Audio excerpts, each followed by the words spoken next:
অনেকের মাথায় চিন্তা ঢুকছে, এত পরিশ্রম করলাম, এত ডাকলাম, দিন তো কায়েম হইল না। এই চিন্তা, এই হতাশা দুর্বল মোমেনের হতে পারে, পাক্কা মোমেন কখনো হতাশ হয় না। সুদের বিরুদ্ধে কথা কইলে সুদ কর বেজার, কথা কন না কেন? গোশের বিরুদ্ধে কথা বললে গোশখোর বেজার। এই গোশখোর যতক্ষণ পর্যন্ত জায়গায় জায়গায় বসে থাকবে ততক্ষণ পর্যন্ত এখানে ইসলাম বিজয় করা সম্ভব হবে না। কারণ গোশখোরের মাথায় চিন্তা ইসলাম বিজয় হলে আমি গোশ খাওয়া চলবে না, ঠিক না? বেপরদা যেই চলে তার চিন্তা হলো ইসলাম বিজয় হইলে আমি বেপরদা চলতে পারবো না। চোরের মাথায় সারাক্ষণ ঘুরে আমি অত চুরি করে খাইতে পারবো না। এই দান্দাবাজি সব জায়গায় আছে না? না।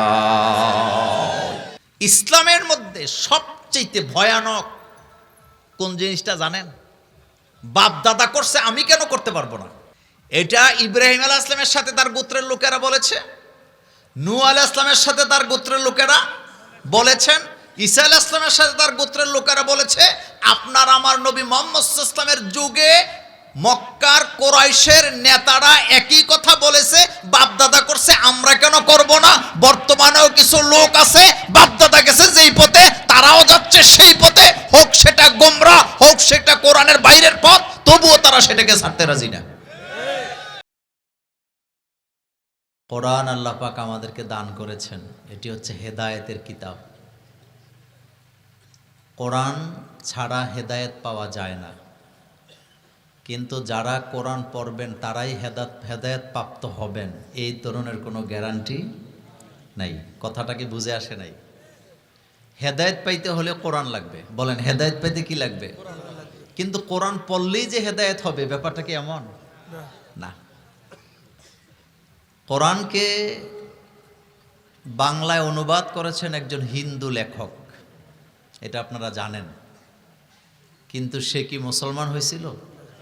না, হয় নাই। কোরআন মানুষকে হেদায়েত দেয়, হুদাল্লিন নাস, এটি হচ্ছে হেদায়েতের কিতাব। কিন্তু হেদায়েত আল্লাহ তাদেরকেই দেন আল্লাহ যাকে ভালোবাসেন, পছন্দ করেন।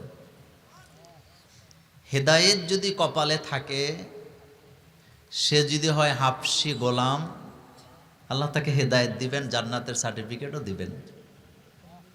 আর হেদায়েত যদি কপালে না থাকে, সে যদি রাসূলুল্লাহর ঘরের সদস্যও হয়, হেদায়েত পাওয়ার কোনো সম্ভাবনা নেই। সেজন্যে হেদায়েতের জন্য দোয়া করতে হবে কার কাছে? আল্লাহ পাকের কাছে। রাসূলুল্লাহ সাল্লাল্লাহু আলাইহি ওয়াসাল্লামের চাচা আবু তালিব হেদায়েত পায় নাই, পাইছে না। আবার কোথায় থেকে আসছে সালমান ফার্সি, হেদায়েত কপালে আসেনি? আছে। তাইলে বোঝা গেল হেদায়েত কে দেয়? মক্কায় জন্ম আবু জাহিল হেদায়েত পায় নাই। 1400 বছর পরে বাংলাদেশে জন্ম নিছেন, রাসূলুল্লাহর বিদায়ের 1400 বছর পরে। আপনাদের কপালে, আমাদের কপালে হেদায়েত দিছেন কে? আল্লাহ পাক দিছেন। আজকে আমি 3টি বিষয়ে আপনাদের সাথে কথা বলবো। প্রথম বিষয়টি হচ্ছে মোমেনের বিজয়টা আসলে কি ধরনের হয়, এটা খুবই জরুরি একটা বিষয়। হযরতে মূসা আলাইহিস সালাম তিনি যখন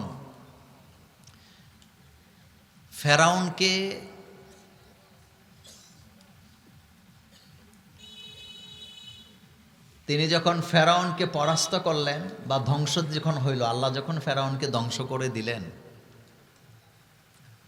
এটাই ছিল মূসা আলাইহিস সালামের জন্য বিজয়। কথা ঠিক কি না? এটা বিজয়।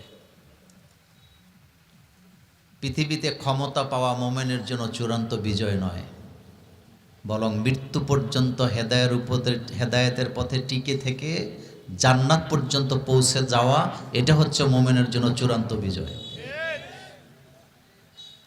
দুনিয়া বিজয় না। বিজয় হবে কখন? যতক্ষণ পর্যন্ত আমরা জান্নাতে যেতে পারবো না, ততক্ষণ পর্যন্ত চূড়ান্ত বিজয়ও নাই, সফলতাও নাই। আর জান্নাতে যাওয়ার জন্য কাজ লাগবে 2টা। বলেন কয়টা? তো 2টা কাজ কি খুব বেশি কঠিন? আল্লাহ রাব্বুল আলামিন বলছেন, ইন্নাল্লাযীনা আমানু ওয়া আমিলুস সলিহাত লাহুম জান্নাতুন তাজরি মিন তাহতিহাল আনহার। ইন্নাল্লাযীনা আমানু, যারা ঈমান আনবে, ওয়া আমিলুস সলিহাত, যারা আমলে সলে করবে, লাহুম জান্নাতুন তাজরি মিন তাহতিহাল আনহার, তাদের জন্য জান্নাতের ঘোষণা দিয়েছেন কে? কাজ দুইটা, ঈমান আনতে হবে আর আমলে সলে করতে হবে। এখন এই যে ঈমান আনা, আমলে সলে করা, এটা কি দুনিয়ায় করবে না আখিরাতে করবে? দুনিয়ায়। কোনো ব্যক্তি যদি সিদ্ধান্ত নেয় যে আমার সংসার আছে, ব্যবসা আছে, বাণিজ্য আছে, চাকরি আছে, দুনিয়া বড় বেজালে আছে, কবরে যখন যাব তখন সংসারও নাই, চাকরিও নাই, দায়িত্ব নাই, সুতরাং যত আমল দরকার ওখানে বসে বসে করব, সাওয়াব হইব নেই। পৃথিবীতে থাকতে সে কোরআন পড়ে নাই, কিন্তু সিদ্ধান্ত নিছে কবর যেহেতু অবসর জায়গা, 10 খতম কোরআন পড়মু কবরে বৈশা প্রতি মাসে, সাওয়াব পাইব নি? না। সাওয়াব পাইতে হলে কোরআন পড়তে হবে কোথায়? দুনিয়াতে। আখেরাতে মুক্তি পাইতে হলে ঈমান আনতে হবে কোথায়? কিন্তু আখেরাতে যায় যদি কেউ ঈমান আনে, লাভ হইব নি? না। তার কারণ হলো দুনিয়াটা হলো আদ-দুনিয়া মাজরাতুল আখিরা। দুনিয়া হলো আখেরাতের খেতে বাড়ি, এখানে চাষ করবেন, ওখানে যে আপনি ভোগ করবেন।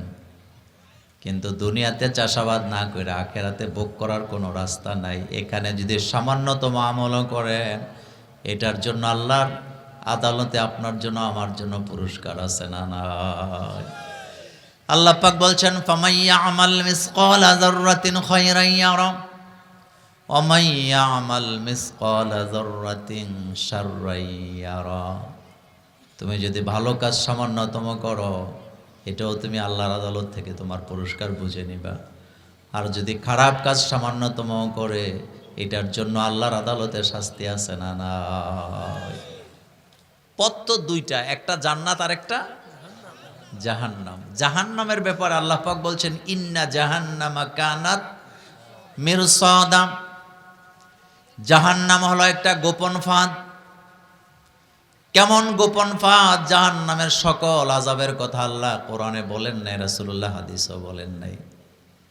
এই আয়াতে বলা হয়েছে, ইন্না জাহান্নামা কানাত মিরসাদা। জাহান্নাম একটা গোপন ফাঁদ। কত ভয়ানক শাস্তি জাহান্নামে আছে, এটা একমাত্র জানেন কে?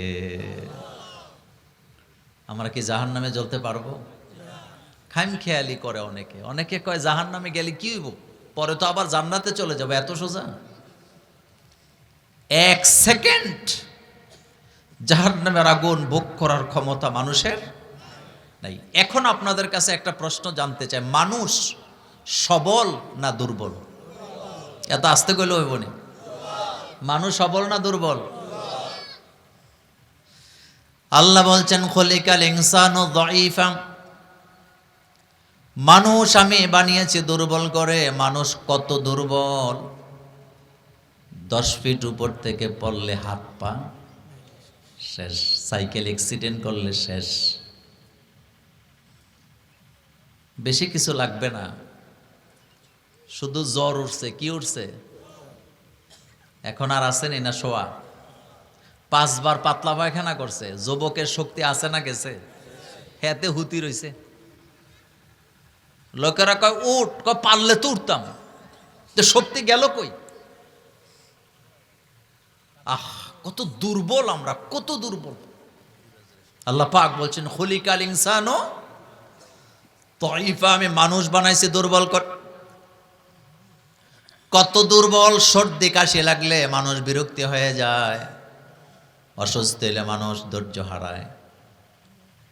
কিন্তু নবীদের ব্যাপারটা ভিন্ন। নবীদেরকে আল্লাহ পরীক্ষা করার জন্য অসুস্থতা দিচ্ছেন, মোমেনদেরকেও দেয়। নবীদের ধৈর্য পাহাড় সমান আছে না? আমাদের ধৈর্য নাই। আমাদের কি নাই? ধৈর্য নাই। অসুস্থ হইলে আল্লাহরে ভুলে যায়। হযরত আইয়ুব আলাইহিস সালাম অসুস্থ হলেন, সারা শরীর পোকায় ধরেছে। শয়তান ওই পোকা ধরা জায়গাগুলি থেকে দুর্গন্ধ ছড়ায় দিলেন। আইয়ুব আলাইহিস সালাম একটা গুহার মধ্যে থাকে। কোথায়? শরীরে পোকা হইলে তো দুর্গন্ধ হওয়ার কথা ছিল না, কিন্তু দুর্গন্ধটা ছড়াইতেছে কে? শয়তান। বলেন, কে ছড়াইতেছে? শয়তান এটাকে দ্বিগুণ, 3 গুণ, 7 গুণ করে দিচ্ছে। কাছে লোকের আসতে পারে না। হযরত আইয়ুব আলাইহিস সালাম ছিলেন রাজ পরিবারের সদস্য, কোনো কিছুর অভাব ছিল না। ছোট্ট একটা গুহার মধ্যে পড়ে আছেন। একদিন 2 দিন নয়, 18 বছর। কয় বছর? এটা কি সোজা কথা?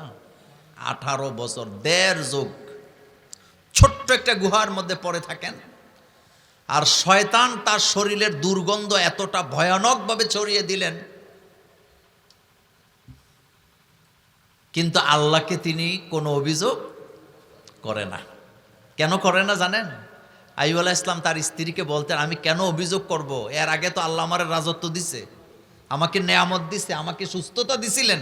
এখন কয়েকদিন আল্লাহ আমাকে অসুস্থতা দিলেন, এটার জন্য আমি আল্লাহর কাছে কোনো অভিযোগ করব না। সুবহানাল্লাহ। ওয়া আইয়ুবা ইয নাদা রাব্বাহু আন্নী মাসসানিয়াদ দুররু ওয়া আনতা আরহামুর রাহিমিন।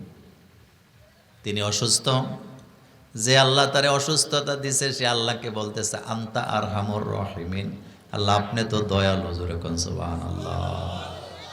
আল্লাহ দিছে অসুস্থতা আর তিনি বলতেছে আল্লাহ আপনি। চিন্তা করেন তো।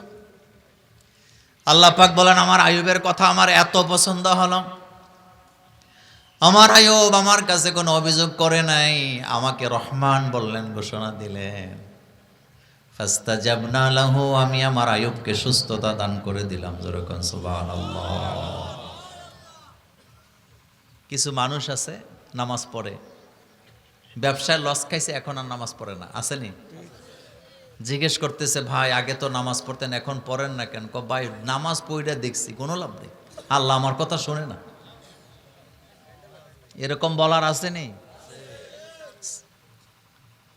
অনেকের মাথায় চিন্তা ঢুকছে, এত পরিশ্রম করলাম, এত ডাকলাম, দিন তো কায়েম হইল না। এই চিন্তা, এই হতাশা দুর্বল মোমেনের হতে পারে, পাক্কা মোমেন কখনো হতাশ হয় না। মক্কা বিজয়ের আগের বছর রাসূল সাল্লাল্লাহু আলাইহি ওয়াসাল্লাম আসছে হজ করতে। বলেন কি করতে আসছে? জোরে বলেন, কি করতে আসছে? হজ করতে পারছেনি? পারছেনি? পারে নাই। খবর ছড়ায় গেল উসমান রাদিয়াল্লাহু তাআলা আনহুকে হত্যা করা হয়েছে।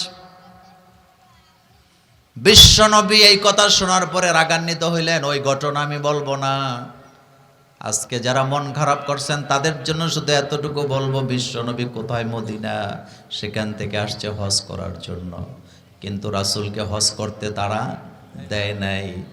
আল্লাহর নবী কষ্ট পাইয়া সেখান থেকে ফেরত যাবেন। মজার ব্যাপার হলো, হঠাৎ খবর ছড়ায় গেল ওসমানকে হত্যা করা হয়েছে, শহীদ করা হয়েছে।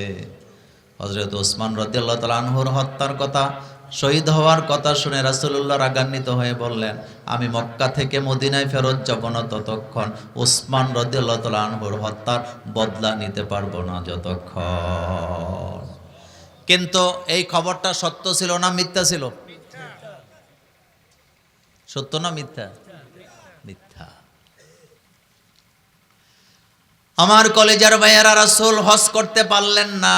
সেই বছর রাসূল মদিনায় ফেরত গেলেন, সাহাবাদের মন খারাপ। কিন্তু 1 বছর পরে পুরা মক্কা মদিনা আর আরব দেশের রাজত্ব রাসূলুল্লাহর হাতে আছে না? না, সিদ্ধান্ত কার? আল্লাহ। আরো জোরে বলতে হবে, সিদ্ধান্ত কার? হতাশ তো হবে তারা যাদের ইমানে দুর্বলতা আছে, মোমেন কখনো হতাশ। হযরতে মূসা আলাইহিস সালাম, হযরতে মূসা আলাইহিস সালাম তার উম্মতদেরকে নিয়ে রওনা দিছে। ফেরাউনের লস্কর বাহিনী 3 দিক থেকে আক্রমণ করছে। জোরে বলেন কয় দিক? এত আস্তে কইলে বনে কয় দিক? তো 3 দিকে ফেরাউনের বাহিনীর সামনে কি? সাগর। ওয়াজাওয়াজনা বিবানি ইসরাঈলাল বাহর। তিন দিকে ফেরাউনের বাহিনীর, সামনে সমুদ্র, বাঁচার কোনো উপায় নাই, কারণ তিন দিক থেকে আক্রমণ হয়েছে। সামনে যদি রাস্তা থাকতো দৌড়ে চলে যেত, কিন্তু সামনে কি কোন নৌকা আসেনি, কিস্তি আসেনি, জাহাজ আসেনি, ফেরি আসেনি, ব্রিজ আসেনি। হযরতে মূসা আলাইহিস সালামের উম্মতেরা চিৎকার দিয়ে দিয়ে বললেন, মূসা আমরা তো ধরা পড়ে গেছি, এখন কোথায় যাব? ধরা তো পড়ছি, যাব কোথায়? হযরতে মূসা আলাইহিস সালাম তাদেরকে সান্ত্বনা দেয়, লা তাখাফ ইন্নাল্লাহা মা'ানা, ভয় পাইও না, আল্লাহ তো আমাদের সাথে আছে। আল্লাহ মুমিনের সাথে থাকে না মুমিনের থেকে দূরে থাকে? কত সাথে, কত কাছে থাকে?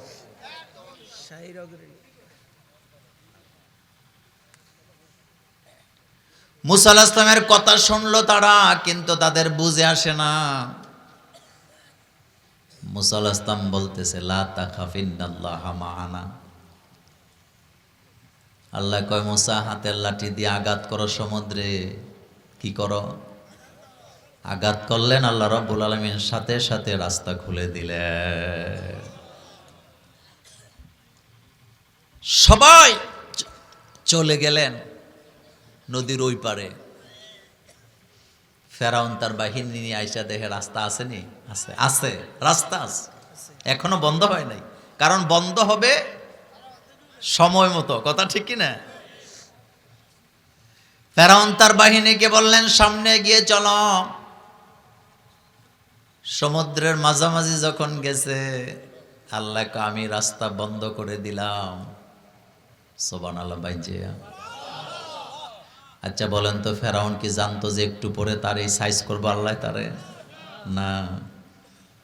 যখন ডুবতেছিল ফেরাউন, এখন আকাশের দিকে তাকায় বলতেছে, আমানতু আন্নাহু লা ইলাহা ইল্লাল্লাযী আমানাত বিহি বানু ইসরাঈল। আমানতু, আমি ঈমান আনলাম, আমিও তো মুসলমান, আনা মিনাল মুসলিমিন। আমানতু ওয়াহিদে মুতাকাল্লিমে সিগা, আমি ঈমান আনলাম।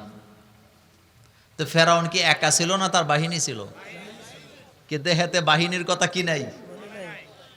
চাচা আপনা যান। এখন বলতেছে, আমানতু, আমি তো ঈমানদার। আমানতু আন্নাহু লা ইলাহা ইল্লাল্লাযী আমানাত বিহি বানু ইসরাঈল। বনি ইসরায়েলের লোকেরা যে আল্লাহর প্রতি ঈমান আনছে, আমিও তো সে আল্লাহর প্রতি ঈমান আনছি। আনা মিনাল মুসলিমিন, আমিও তো মুসলমান। আল্লাহ ডাক দিয়া কয়, আল্লাহ এখন, এখন সময় আছে না গেছে? Time is over. সময়, বলেন সময়।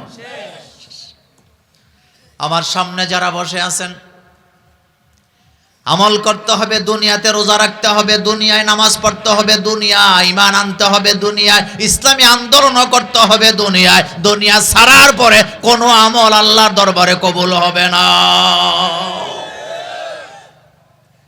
কারণ আল্লাহ বলছে, আদ-দুনিয়া মাজরাতুল, এটা রাসূলুল্লাহর হাদিস। রাসূল বলছেন, আদ-দুনিয়া মাজরাতুল আখিরা। রাসূলকে আমার উম্মতেরা রে, এই দুনিয়াটা হলো আখিরাতের খেতে বাড়ি। চাষাবাদ করবা এইখানে, ভোগ করবা ওখানে।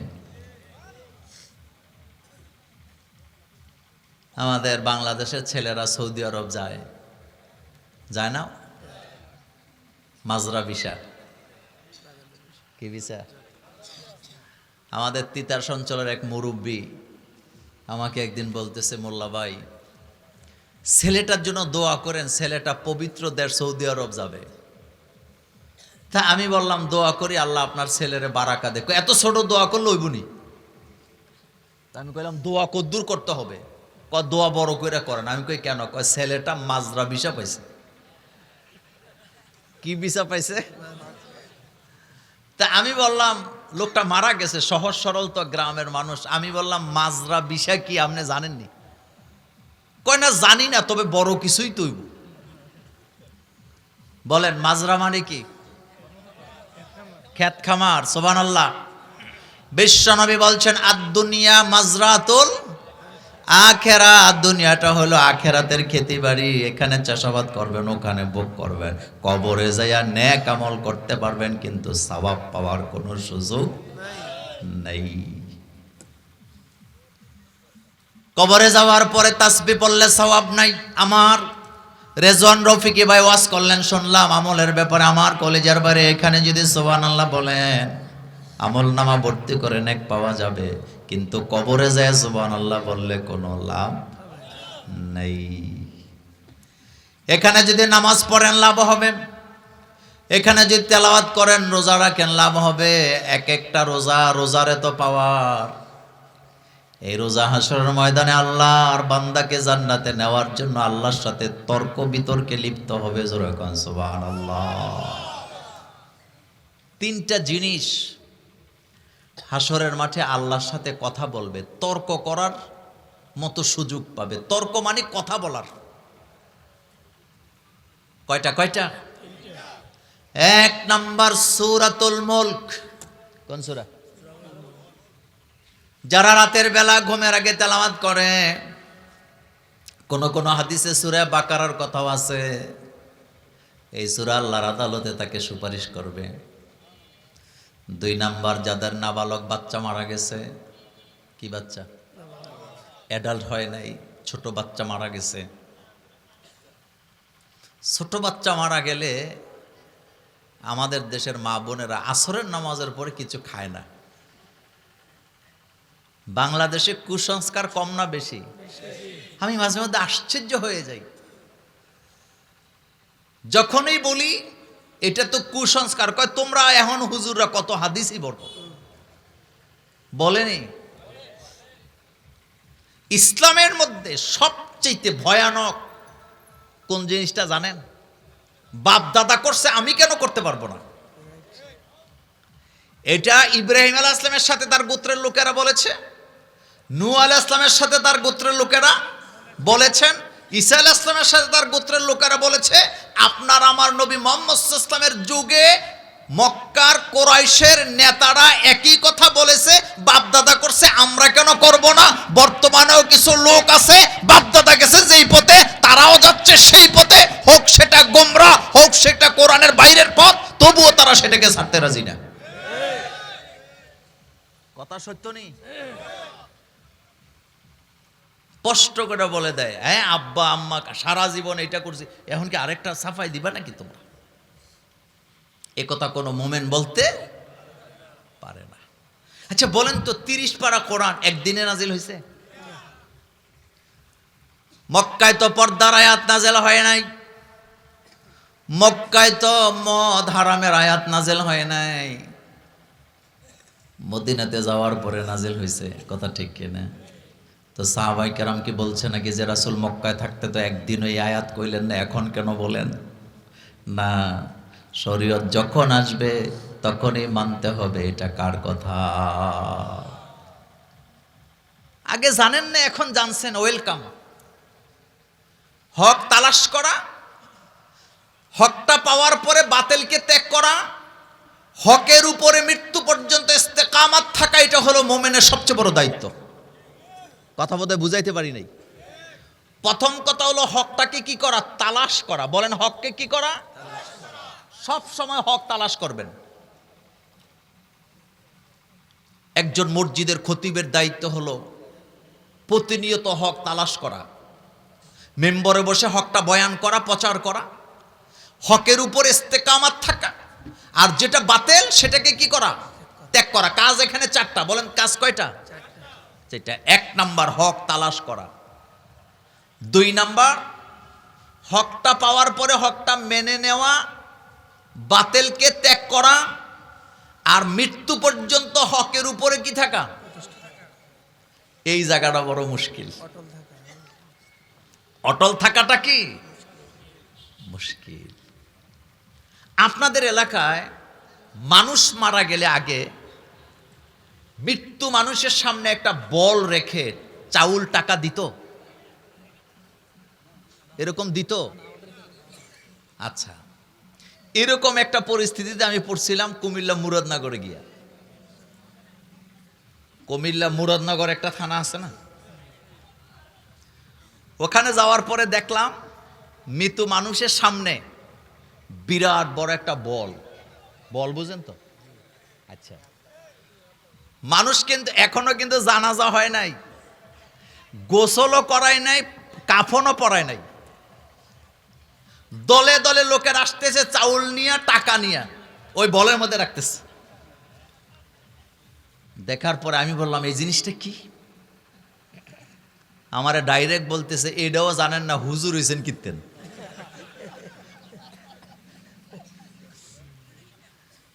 কি বলতেছে? এটাই জানেন না হুজুর হইছেন কীর্তেন। তাই আমি বললাম আসলেই তো জানি না, জিনিসটা কি? এটা হইলো উনি মরে গেছে, এখন ওনার জন্য দান সৎকা করতেছি আমরা। তাই আমি বললাম ভালো কথা, দান সৎকা করতেছেন, এটা মরার পরে কেন, আগে কেন করলেন না? এটা আপনি বুঝবেন না।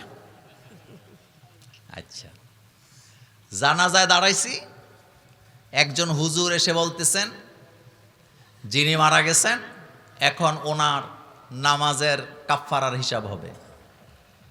কিসের হিসাব? কিসের কাফফারা? নামাজের কাফফারা। তা আমি বললাম নামাজের কাফফারা মানে আবার কি? ডাইরেক্ট বলতেছে আপনি কি হুজুর না অন্য কিছু? আমি কেন এখনো রিক্সা চালাই না, রিক্সা কিনি নাই, তবে আপনি বলেন, আপনারা বলেন জিনিসটা কি? এটা হচ্ছে যে মারা গেছে উনি কতদিন নামাজ পড়ে না এটার একটা হিসাব হবে, তো এরপরে এটার একটা টাকা ধরা হবে, এটার একটা নামাজের কাফারা। তা আমি হাসি দিয়ে বললাম টাকাগুলো খাইব কারা? এখন হুজুররা মাতে না, মহল্লার মোল্লারা মাতে না, চুপ করে আছে। তাই আমি বললাম টাকাগুলা কে খাবে? আরেকজন মেম্বার টাইপের মানুষ, উনি কয় হুজুররাই খাবে। তা আমি বললাম কোরআনুল কারিমে আল্লাহ পাক রোজার কথা বলছেন অল্প কয়েকবার, কিন্তু নামাজের কথা বলছে কতবার? 82 বার, তারও উপরে। তা আমি বললাম ভাই, রমজানের রোজার কাফফারার কথা আল্লাহ কোরআনে বললেন, অথচ রোজার এখন হুজুর আর কোনো কথা কয় না, চুপ করে আছে। যিনি মারা গেলেন ওনার ছেলে ছিল 2টা, ছেলেদেরকে বললাম, আর এত পাওয়ার কেন দেখাইতেছি এটার একটা কারণ আছে, যে মারা গেছে উনি ওসিয়ত করে গেছে আমি মারা গেলে মোল্লা নাজিমরে দিয়ে জানাজা দিও। এই জায়গায় আমার একটা পাওয়ার আছে নাকি নাই? আচ্ছা, এখন বললাম যে আল্লাহ পাক তো কোথাও বলেন নাই যে নামাজের কাফারা দিতে হবে। যদি দেওয়া লাগতো তাহলে আমরা যারা বক্তা ওয়াজ কইরা খাই, আমাদের জন্য একটা অপরচুনিটি ছিল, সেটা হলো একটা নামাজ বিমা কইরা ফালাইতাম। কারণ সারা রাত সজাগ থাইকা সবচেয়ে বেশি কষ্ট হয় কোন নামাজ? ফজরের নামাজ। বিশ্বাস করেন চোখে যখন পানি দেয় চোখ পোড়ায়, ঘুম নাই তো। এখন হুজুরদের মুখ কালা, আমি তাদেরকে ডেকে বললাম আপনাদের এই যিনি মারা গেলেন ওনার কি সমস্যা ছিল? হুজুর 6 মাস ধরে ওনার কোনো জ্ঞান নাই। কি নাই? একটু জোরে বলবেন, কি নাই? তা আচ্ছা বলেন তো, যেই লোকের জ্ঞান থাকে না ওই লোকের উপরে নামাজ আসেনি? এখন আমার কাছে পয়েন্ট ছোট না বড়? আমি বললাম যার জ্ঞান নাই সে তো নামাজ নাই। এখন এক হুজুর আরেক হুজুরে বলতেছে এটারে আনসো কই থেকে দিছে তো শেষ করে, মানে কি কমে গেল? কথা কন না কেন? স্বার্থের জন্য মানুষ কত নিচে নামে। নামাজের কোনো কাফফারা হয় না। নামাজের কাফফারা নামাজ। বলেন কোন অবস্থায় মোমেন নামাজ ছেড়ে দিতে পারবে না। তো কথা বলতেছিলাম মূলত হকের ব্যাপারে। কিসের ব্যাপারে? হকের ব্যাপারে দায়িত্ব 4টা। বলেন কয়টা? হক তালাশ করা, হকটা মেনে নেওয়া, বাতিলটাকে ত্যাগ করা, আর মৃত্যু পর্যন্ত হকের উপরে কি থাকা, এটা হচ্ছে বড় দায়িত্ব। এই কথা বলা যে বাপ দাদা গেছে যেই পথে আমরা যাব এটা গোমরা। বলেন এটা কি গোমরা? আল্লাহ যেন আমাদেরকে গোমরাই থেকে হেফাজত করেন, আমরা বলি আমিন। তো কথা হচ্ছিল আমল, আখলাক, ঈমান এটা দুনিয়াতে হবে না আখেরাতে হবে? দুনিয়াতে। আখেরাতে যায় আমল করার কোনো সুযোগ? আমার কলেজার ভাইয়ারাম, নবী রাসূল আম্বিয়া কেরাম তারা কবরে আছেন, কবরের দেশে তারা একটা কাজ করে কাটায়, সেটা হলো নামাজ। সুবহানাল্লাহ কোন কি করে কাটায়? নামাজ, নামাজ, নামাজ। দুনিয়াতে আমল করবেন, ওখানে ভোগ করবেন। আল্লাহ রাব্বুল আলামিন এই কথাটা এভাবে বলেছেন, ইয়া আইয়ুহাল্লাযীনা আমানু কুতিবা আলাইকুমুস সিয়াম কামা কুতিবা আলাল্লাযীনা মিন ক্বাবলিকুম লাআল্লাকুম তাত্তাকুন। ও মুমিনেরা যারা ঈমান এনেছ, এখানে মুমিনদেরকে টার্গেট করে আয়াত নাযিল হয়েছে। কোরআনের আয়াতগুলি দুই প্রকারে নাযিল। কিছু কিছু আয়াত নাযিল হয়েছে ইয়া আইয়ুহান নাস বলে, যে আয়াতটা সমগ্র মানুষের জন্য দরকার, এখানে আল্লাহ নাস শব্দ ইউজ করেছেন। আর যেটা শুধু মোমেনদের দরকার, সেখানে মোমেনদের কথা আছে না নাই? যেমন মানুষ কিভাবে সৃষ্টি হয়েছে এটা পৃথিবীর সব মানুষের জানা দরকার। ঈমান আনছে যারা, ঈমান আনা যারা, সবার জন্য কি জানার দরকার। এই জন্য এখানে আল্লাহ বলছে ইয়া আইয়ুহাল্লাযীন ইয়া আইয়ুহান নাসুত্তাকু রাব্বাকুমুল্লাযী খালাকাকুম মিন নাফসিন ওয়াহিদা। কোরআন হেদায়েতের কিতাব, এটা সমগ্র মানুষের জানার দরকার। এজন্য আল্লাহ বলছে হুদাল লিন্নাস হাযা বায়ানুল লিন্নাস। কিন্তু রোজা, এখানে যখন আল্লাহ আয়াত নাজিল করলেন নাস বলে নাই, বলছে ইয়া আইয়ুহাল্লাযীনা আমানু, যারা ঈমান এনেছো। তার কারণ রোজা শুধু মুমিনের জন্য ফরজ, অন্য কারোর জন্য রোজা ফরজ নাই। আমার বাসায় একজন হিন্দু মেয়ে আসছে, কলেজে পড়ুয়া, আমার ওয়াইফের কাছে একটা কাজে আসছে দুপুরবেলা। আমার সাথে ঘটছে ঘটনাটা। তা আমি বললাম ওরে নাস্তা দাও। মেয়ে, হিন্দু মেয়ে, আমাকে বলতেছে আঙ্কেল আমি রোজা রাখছি। আমি কি রাখছি? কিন্তু সে হিন্দু। কথা কন না কেন? সে কি রোজা রাখছে। তা আমার খুব কৌতূহল জাগলো। আমি কইলাম যে রোজা রাখছো মানে ইফতার করবা কখন? কয় বাসায় যাব, বিকালবেলা পুজো দেব, তারপরে ইফতার করব। তো তাদের একটা রোজা আছে, বোঝা গেছে, ঠিক কি না? কিন্তু আমাদেরও একটা কি আছে? ইহুদিরাও রোজা থাকে, আমরাও কি থাকি, কিন্তু পার্থক্য আসেনি? আল্লাহ পাক বলছেন ইয়া আইয়ুহাল্লাযীনা আমানু কুতিবা আলাইকুমুস সিয়াম কামা কুতিবা আলাল্লাযীনা মিন ক্বাবলিকুম লাআল্লাকুম তাত্তাকুন। ও মুমিনেরা যারা ঈমান এনেছো, আমি তোমাদের জন্য রোজাকে লিপিবদ্ধ করেছি, ফরজ করে দিয়েছি। কুতিবা আলাইকুমুস সিয়াম, তোমাদের উপরে রোজাকে ফরজ করেছি। কামা কুতিবা আলাল্লাযীনা মিন ক্বাবলিকুম লাআল্লাকুম তাত্তাকুন, যেমনি ভাবে ফরজ করেছিলাম তোমাদের পূর্ববর্তী উম্মতের উপরে। কেন করলাম? এটারও তো একটা কারণ আছে। রোজা কেন ফরজ করলাম, কেন করলাম সেটা আল্লাহ জবাব দিচ্ছে। লাআল্লাকুম তাত্তাকুন, হতে পারে তোমরা ফরেজগার হয়ে যাবা, মুত্তাকি হবা, কলিজার ভিতরে আল্লাহর ভয় জাগ্রত করতে পারবা। জোরে কোন সুবহানাল্লাহ। রোজা ফরজ হইছে মুত্তাকি হওয়ার জন্য, ফরেজগার হওয়ার জন্য, আল্লাহর ভয় হৃদয়ে জাগ্রত করার জন্য, তাকওয়া অর্জন করার জন্য। বলেন কি অর্জন করার জন্য? তাকওয়া। এখন বলেন তাকওয়া থাকে কোথায়? অন্তরে, কলবে। তাকওয়া কি দেখা যায়, বোঝা যায় না? নবীজি বলেছেন আত-তাকওয়া হা হুনা, এখানে থাকে তাকওয়া। আমাদের দেশের লোকেরা পোশাক দেখে দোকা খায়, আসেনি? আমি কুমিল্লা থেকে ঢাকা যাব রমজানের মাস, রয়্যাল কোচে উঠছি কুমিল্লা থেকে, এসি বাস, সামনের দিকে 4টা সিট থাকে, অনেক বড় বড়। তো দাউদকান্দি ব্রিজ যখন পার হয়েছে গাড়ি, রেবের লোকেরা গাড়ি আটকাইছে। ঘটনা 17-18 সালের দিকে। গাড়ি আটকাইছে, এসি বাজত, প্যাসেঞ্জার নিরিবিলি সবাই বসে আছে। র্যাবের লোক দুইটা ঢুকছে, ঢুকে পেছনের দিক থেকে একটা লোকেরে কলারে ধরে টেনে হেঁচড়ে নিয়ে আসতেছে।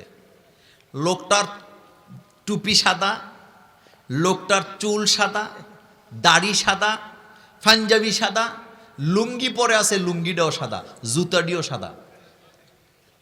বুঝছেননি কথা? টুপি কি সাদা, চুল, দাড়ি, পাঞ্জাবি, লুঙ্গি, জুতা, এরকম একটা লোক যদি এখানে আনা হয়, হুজুররা দাঁড়াই যাব। কথা কন না কেন? হুজুররা দাঁড়াইব না? দাঁড়ায় কব তাড়াতাড়ি চেয়ার দে, কারণ ফেরেশতা চলে আসছে। টেনে হেসড়ে নিয়ে যাচ্ছে। তখন কত সালের কথা বলছি? তখন তো বুঝেন কি কাল গেছে। এখন যখন নেমে যাচ্ছে, আমি তখন কৌতূহল বশত জোরে জোরেই বলতেছিলাম, আমি বললাম এই কি দেশের মধ্যে বাস করি, এইরকম একটা আল্লাহর ওলি মানুষ, আলেম মানুষ এমনি টেনে হেসড়ে নামায় নিতেছে কেন? ওনার অন্যায়টা কি? এতটুকু বলছে, জোরেই বলছে। বলার পরে তারা কিন্তু নিচে চলে গেছিল, র্যাবের একটা লোক ওখান থেকে আবার উঠে আসছে, আইসা আমার কাছে এসে বলতেছে, আপনি মোল্লা ভাই না? আমি কই হ্যাঁ আমি মোল্লা ভাই। এখন কয়, হুজুর আপনার ওয়াজ তো শুনি, মোল্লা ভাই আপনি যারে হুজুর আর মাওলানা কইতেছেন, উনি আসলে হুজুরও না মাওলানাও না, হেতে ইয়াবা ব্যবসায়ী। কি ব্যবসায়ী? কিন্তু পোশাক আশাকের নমুনা হইল ফেরেশতা। বলেন কি? তাহলে এই পোশাকটা সে পরছে কি লেগে বলেন তো? ধোকা দেওয়ার জন্য। হ্যাঁ, বলেন কি করার জন্য? আল্লাহ পাক বলছেন, রোজাকে ফরজ করেছি, কুতিবা আলাইকুমুস সিয়াম কামা কুতিবা আলাল্লাযিনা মিন ক্বাবলিকুম লাআল্লাকুম তাত্তাকুন। রোজা ফরজ করছি আল্লাহর ভয় কলিজার মধ্যে জাগ্রত করার জন্য। সারা রমজানের মাস রোজা রাইখা আল্লাহর ভয় জাগ্রত হওয়ার কথা কলিজায়, অথচ রোজা গেলে আল্লাহর আইনের কথা আর মনে। এ কথা সত্য নি? ঈদের পরে গ্রামের মসজিদগুলা হোক আর শহরের হোক, মুসল্লি বাড়ে না কমে? আজান দেই না লোক পাওয়া যায় না। রমজানের ঈদের পর প্রত্যেক মসজিদের আজানের সুর ভিন্ন। কথা সত্য নি? কি লেগে বলেন তো? ইমাম মুয়াজ্জিন কোথায় আছে? প্রত্যেক রোজার ঈদের পরে দেখবেন, ঈদের দিন থেকে জোহরের নামাজ থেকে দেখবেন আজানও ভিন্ন, ইকামত, আর ইমাম তো কোনো কথাই নেই। আমার বাসা হচ্ছে 12 তলায়। কয়তলা? তা আমি জোহরের এই রমজানের ঈদে, আমি তো ওই যে রমজানের ঈদের নামাজ পড়াই হলো ওই যে লক্ষ্মীপুরে মুফতি কাজী ইব্রাহিম সাহেবের এলাকায়, আহমদুল্লাহ, শায়েখ আহমদুল্লাহ মুফতি ইব্রাহিম, তাদের গ্রামে আমি কি পড়াই? আপনার এই যে ঈদের নামাজ পড়াই। এটা 450 বছর আগের ঈদগাহ। তো আমি জোহরের নামাজ পড়ার জন্য অজু করে বারান্দায় গামছা দিয়ে হাত মুছতেছি, মুখ মুছতেছি। কুমিল্লা বাগিচাগার একটা মসজিদ থেকে আজানের আওয়াজ আসতেছে। আজানের মধ্যে যিনি আজান দিচ্ছেন হাইয়া আলা সলা কইছে 5 বার। কয়বার? তো একটু কম হইছে না 2-1 বার? কয়বার? আচ্ছা, এখন আজানের মধ্যে হাইয়া আলা সলা কইছে 5 বার। মসজিদে তো মাইক চলে, আরেকজন ধমকা কয়, এই 5 বার হইছে হাইয়া আলা সলা। এখন যিনি আজান দিতেছে উনি আজান থামাইয়া কয়, এত পারতাম না, তুমি আইসা দাও। মাইক কিন্তু কথা কেন? মাইক কি খবর নাই। তা আমি হাসতেছি, তো আমার ওয়াইফ বলতেছে, হাসেন কেন? নিজে নিজে হাসা এটা কি ভালো লক্ষণ? আপনি নিজে নিজে হাসলে ভাবি কি ভালো করবো? আমারে কইতেছে হাসি দিয়া, কয় জিনে ধরছেনি, নিজে নিজে হাসে কেন? আমি বললাম, শোনো, হাসি তো এই দুঃখে। যেই জাতি ইমাম মুয়াজ্জিন ছুটিতে থাকলে আজানটাও দিতে জানে না, সেই জাতির লোকেরা আলেম ওলামাদেরকে হক কথা বললে তারা সামনে যায় বলে আলেমরা নাকি কোরআনের অপব্যাখ্যা করে, আলেমরা নাকি ইসলাম বুঝে না, এই জাতির কপালে কোনোদিন কল্যাণ আসতে পারে না। ছাত্র জীবন কুমিল্লা আলিয়া মাদ্রাসায় পড়ি, কুমিল্লা ভিক্টোরিয়া কলেজে পড়ি, তখন আমরা তো একসাথে কলেজ আর মাদ্রাসা চালাইছি। তো ফজরের নামাজের সময় বৃষ্টি হয়েছে, প্রচুর পরিমাণে বৃষ্টি, মুসল্লি নাই, আমি ছাড়া কেউ নাই। অপেক্ষা করলাম একজন নিয়ে আসে, একজন মুসল্লি আইছে। কয়জন? ভাবলাম মোটামুটি জামাত তো হবে, অন্তত জামাত নাইমা মারছে। উনি অজু করে আসছে, কয় হুজুর সুন্নত কি পড়বো? আমাকে পড়েন, অসুবিধা নেই, পড়েন। পড়ছে, পড়ার পরে ওনারে বললাম, আমি ছাত্র জীবন তো, আমি বললাম আপনি একামত দেন, আমি নামাজটা পড়াই। কয় হুজুর আপনি দিয়ালেন। তা আমি যথারীতি বললাম, আমি তো ইমাম, আমি তো নামাজের ইমামতি করবো, আপনি ইকামত দেন। কয় হুজুর কিচ্ছুই তো না, আপনি দিয়ালেন। মানে ইকামত জানে না, কিন্তু ফতুয়া দিতেছে ইমাম সাহেব ইকামত দিলে কোনো সমস্যা নেই। কথা সত্য নেই? এই হলো আমাদের দেশের কালচার, অবস্থা। এই হলো অবস্থা। সুদের বিরুদ্ধে কথা কইলে সুদখোর বেজার, কথা কন না কেন? ঘুষের বিরুদ্ধে কথা বললে ঘুষখোর বেজার। এই ঘুষখোর যতক্ষণ পর্যন্ত জায়গায় জায়গায় বসে থাকবে, ততক্ষণ পর্যন্ত এখানে ইসলাম বিজয় করা সম্ভব হবে না। কারণ ঘুষখোরের মাথায় চিন্তা, ইসলাম বিজয় হলে আমি ঘুষ খাওয়া চলবে না, ঠিক না? বেপরদা যেই চলে, তার চিন্তা হলো ইসলাম বিজয় হইলে আমি বেপরদা চলতে পারবো না। চোরের মাথায় সারাক্ষণ ঘুরে, আমিও তো চুরি করে খাইতে পারবো না। এই দান্দাবাজি সব জায়গায় আছে না? না। কুমিল্লার একজন খতিব জুমার নামাজের সময় পর্দার ওয়াজ করছে। আপনাদের কষ্ট হইতেছে? কি ওয়াজ করছে? জোরে কর না, কিসের ওয়াজ? কিন্তু সভাপতি সাহেবের মেয়ে পর্দা করে না। ইমাম সাহেবকে বলে গেছে, আসরের নামাজের পরে আপনি আমার বাসায় চা খাবেন। ইমাম সাহেব তো খুশি, সভাপতি সাহেব আমার কিসে দাওয়াত দিছে? ইমাম তো আর জানে না। ইমাম সাহেব আসরের নামাজ পড়াইয়া সহজ সরল ভাবে গেছে ওনার বাসায় চা খাইতে। এবার ওনারে বলতেছে সভাপতি সাহেব, পর্দার ওয়াজ না করলে হয় না। কি বলছে? মানে কথা নরম ভাবেই বলছে, পর্দার ওয়াজ না করলে হয়। কয় কেন? আপনি জানেন কেমনে আমার মাইয়া যে পর্দা করে না? হুজুরকে আপনার মেয়ের আমি চিনেই না। আমি তো ওয়াজ করছি, পর্দার ওয়াজ এটা করছে কে? আচ্ছা, ওয়াজ কি আমরা করি না আল্লাহ করায়? ওয়াজ কি আমরা আগে করছি না আল্লাহ আগে ওয়াজ করছে? কোরআনের প্রত্যেকটা বক্তব্য ওয়াজ না? কার ওয়াজ? আল্লাহর।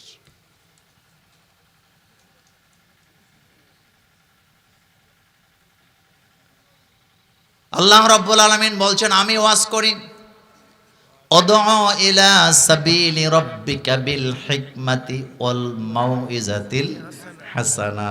এই আয়াতের মধ্যে ওয়াজের কথা আছে না নাই? আবার স্বামীদেরকে বলছে, স্ত্রীর সামনে বইয়া ওয়াজ করো। যদিও বাংলাদেশের স্ত্রীরা দুনিয়ার সবার ওয়াজ শুনতে রাজি, কিন্তু স্ত্রী তার স্বামীর ওয়াজ শুনতে। আল্লাহ পাক বলছে, তুমি তোমার স্ত্রীর সামনে ওয়াজ করো, এ অর্ডার কার? আর আমার বাংলাদেশের যুবকেরা ওয়াজের চাইতে গুইসা গুইসি মারামারি করে বেশি। কথা কন না কেন? এই এলাকার লোকেরা বউ ফিডাই না অভ্যাস নাই? হ্যাঁ, বউ ফিডাই না আসেনি? এদিকে আসেনি? শোনেন, বউ পিড়ায় না ওয়াজ আজকে করবো না, তবে একটা কথা বলি, কাপুরুষরা বউ পিড়ায়, বীর পুরুষ কখনো বউ পিড়ায় না। কারণ কাপুরুষ হেতে তার কোনো যোগ্যতা নাই, স্ত্রীকে কথা দিয়া ওয়াজ দিয়া চোখ রাঙ্গানি দিয়া কন্ট্রোল করবে, এই যোগ্যতা তার নাই বলে সে বউর গায়ে হাত দেয়। কিন্তু বীর পুরুষ ইশারা দিয়া, ওয়াজ দিয়া, কথা দিয়া বউকে কন্ট্রোল করে ফেলায়। কথা বলতে বুঝাইতে পারি নাই? বীর পুরুষের চোখ রাঙ্গানি এটা পিস্তলের চেয়ে আরো বেশি পাওয়ারফুল। বলেন কি পাওয়ারফুল? দেখবেন কিছু কিছু টিচার আছে কোনোদিন মারে না, শুধু চোখে রাঙ্গানি দিলে কাম শেষ। কিন্তু বউরে পিড়ায় যার কি নাই, কি কইছেন, হেডম, বলেন কি নাই, যোগ্যতা নাই স্যার। যোগ্যতা নাই, কি নাই বলেন কি নাই। আল্লাহ কি মারতে কইছে আগে না ওয়াজ করতে কইছে আগে? ওয়াজ। তো ওয়াজ কি আমরা করি না আল্লাহ করে? ওমান আহসানু কাওলাম মিম্মান দা ইলাল্লাহ, এখানে ওয়াজের কথা। আমার কলিজার ভাইয়েরা, কথা বলছিলাম রমজানের রোজা নিয়া। রোজা আল্লাহ আমাদের জন্য ফরজ করছে লাআল্লাকুম তাত্তাকুন, যাতে করে আমরা ফরেজগার হতে পারি। তার মানে বোঝা গেল ফরেজগারি আল্লাহর ভয় কলিজার মধ্যে জাগ্রত করতে হইলে রোজা রাখার দরকার আছে না নাই?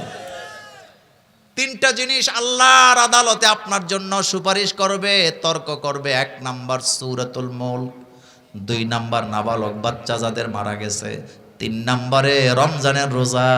রোজাদারের পক্ষ হয়ে আল্লাহর সাথে কথা বলবে, তর্ক করবে ততক্ষণ রোজাদারকে আল্লাহ জান্নাত দিবে না যতক্ষণ। নাবালক বাচ্চা মারা গেছে না অনেকের, এই বাচ্চাগুলো আরশে আজিমের সামনে দাঁড়াবে, আসরের মাঠে ভিড় করবে। তার আল্লাহকে বলবে, আল্লাহ আব্বার চেহারা দেখা আম্মার চেহারা দেখা তৃপ্তি হয় নাই, দয়া করে আল্লাহ তুমি আব্বারে আম্মারে আমাদের সাথে জান্নাতে দাও, যাতে করে আমরা আব্বা আম্মার খেদমতটা করে তৃপ্তি নিতে পারি। মা বাপ, বলেন কি মা বাপ? মা বাপ হলো ফিক্সড ডিপোজিট জান্নাতের জন্য। সুবহানাল্লাহ কোন? মা বাপ হলো ফিক্সড ডিপোজিট কোথায় যাওয়ার জন্য? এই যে আমাদের মহিউদ্দিন ভাই বিদেশে থাকে, টিকিট নাই পাসপোর্ট নাই, বিদেশ যাইতে পারবো নি।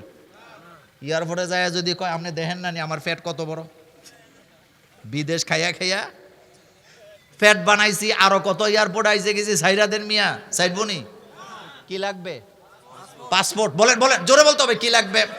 ও কলেজার যুবকেরা, নামাজ পড়ছো, রোজা রাখছো, কত কিছু করছো, কিন্তু আব্বা আম্মার সাথে খারাপ ব্যবহার করছো, ফিক্সড ডিপোজিট হারাইছো, জান্নাতে যাওয়া যাবে না।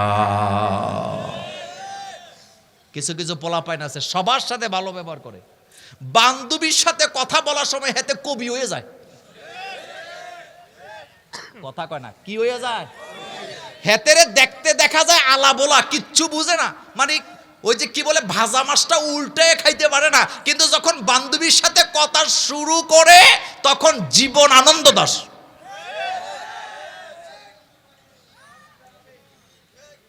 কথা সত্য নেই, কথা সত্য নেই।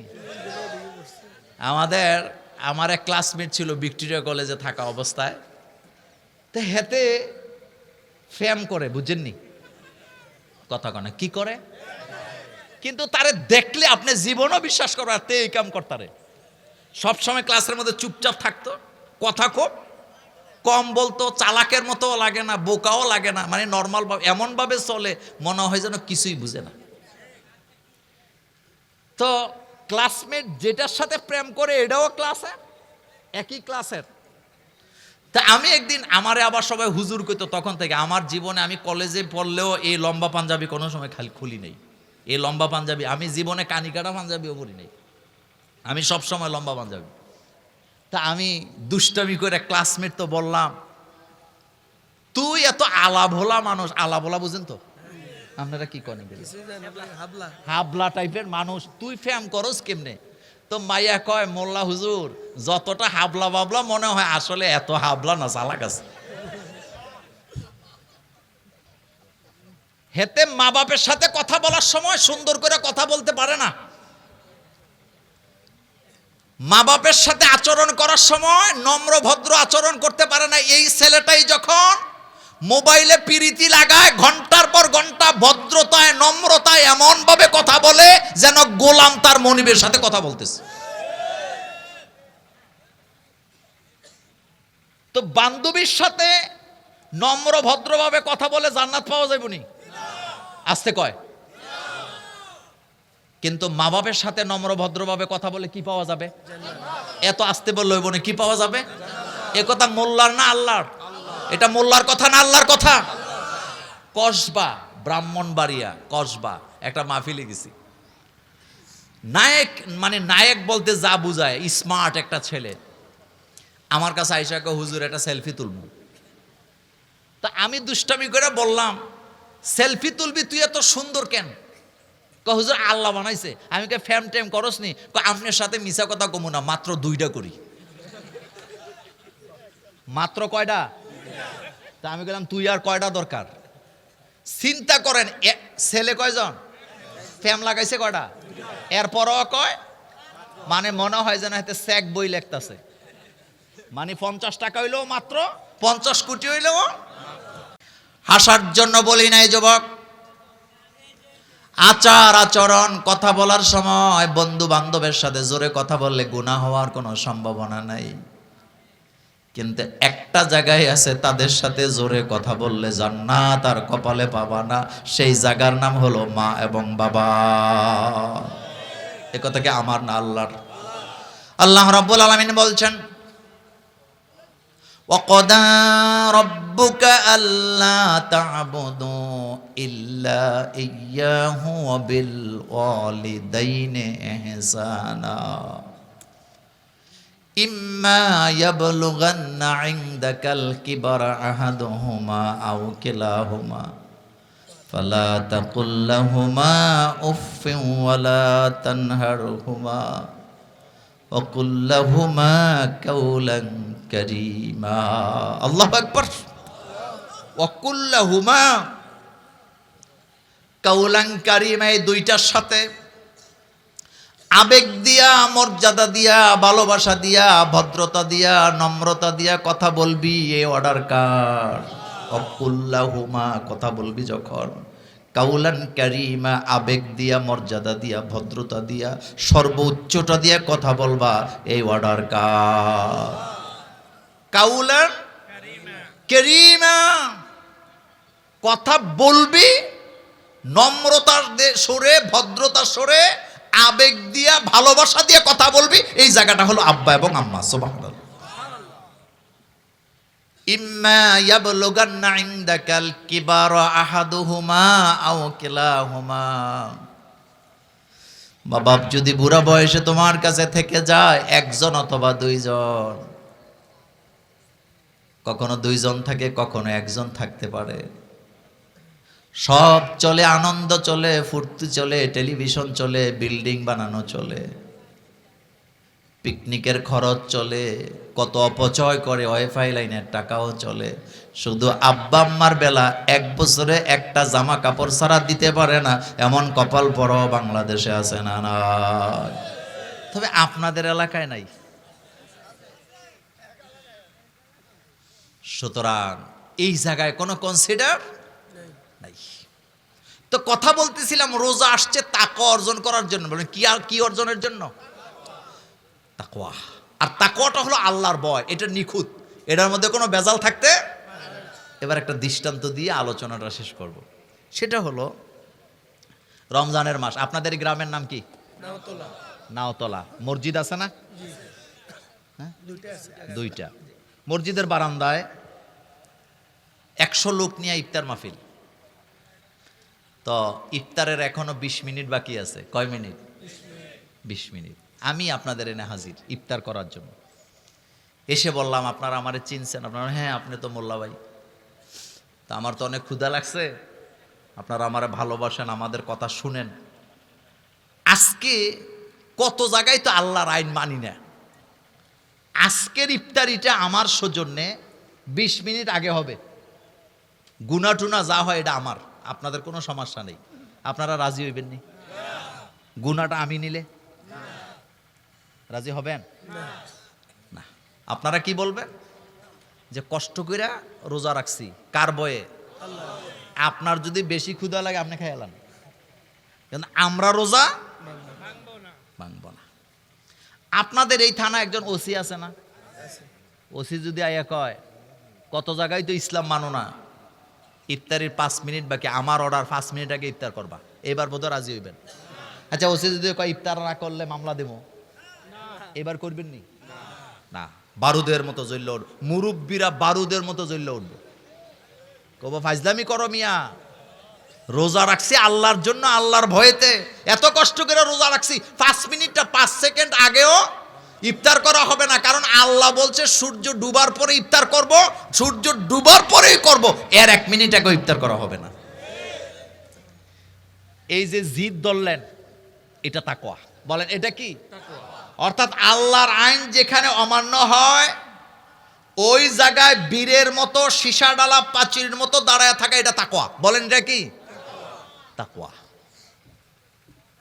কিন্তু রমজানে যেভাবে জিদ ধরলেন যে সূর্য ডুবার আগে আল্লাহর আইনে নাই ইফতার করা, এভাবে যদি সব জায়গায় জিদ ধরতেন, চোরের হাত কাটার ব্যাপারে, মদখুরের ব্যাপারে, গাঁজাখুরের ব্যাপারে যদি জিদ ধরতেন যে আল্লাহর আইন ছাড়া কোনো বিচার চাই না, তাহলে এতদিনে বাংলাদেশে কোরআনের আইন কায়েম হয়ে যেত। রমজানে তাকওয়া ঠিক আছে, কিন্তু রমজানের বাইরে গেলে আর তাকওয়া ঠিক নাই।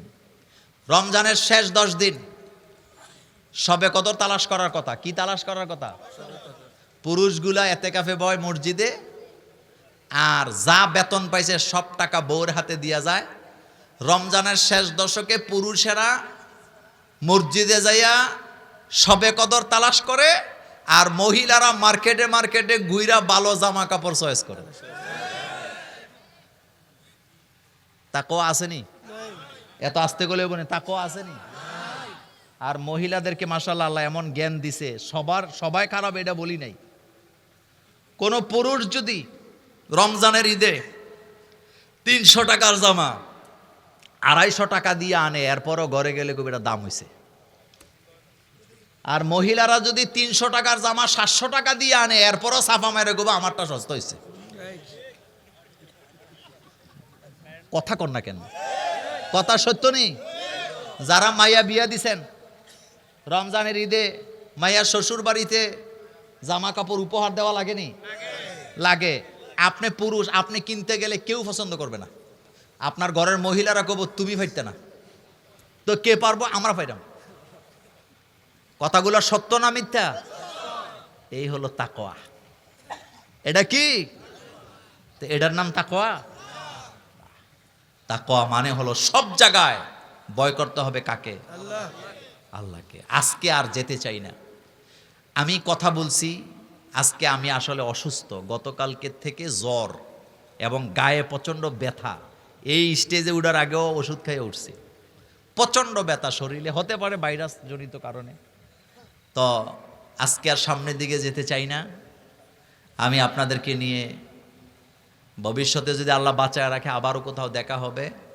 মোনাজাতটা আমি আমার মহিউদ্দিন জাবেরি ভাইকে দেওয়ার জন্য মাইকটা দিয়ে আজকের মতো বিদায় নিচ্ছি। আল্লাহ বাঁচায় রাখলে আবারও অন্য কোনো দিন অন্য কোনো মাঠে অন্য কোনো বিষয় নিয়ে আলোচনা হবে ইনশাআল্লাহ। আল্লাহ পাক আমাদেরকে সে পর্যন্ত ভালো রাখুক। আর যদি দেখা না হয়, দেখা হবে কোথায়?